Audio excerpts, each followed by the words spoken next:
P5 stansiyası Bənövşəhi xəttinin növbəti stansiyasıdır və Bənövşəhi xəttin əslində çox böyük potensialı var. 7 vaqonluq qatarların hərəkət etməsi üçün infrastruktur qurulub və şəhərə ən çox sərnişin daxil olan şimal hissədən şəhərin mərkəzindən istiqamətlənir.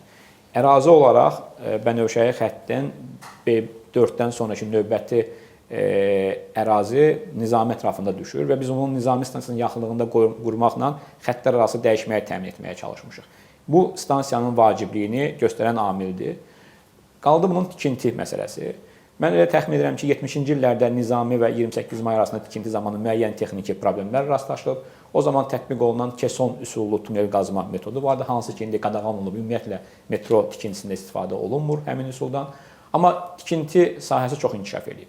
Müasir tikinti texnikalarına əsasən elə bir orada çətinlik yoxdur və həmin layihə ərazinin, stansiyanın yerləşdiyi ərazi çox ciddi təhlil olunub. Orada qurun sularının səviyyəsi bəllidir. Stansiyanın və tunelin yerləşəcəyi hissə həmin qurun sularının daha alt hissəsindədir. Yeraltı çayların və yaxud eyni zamanda qurun sularının.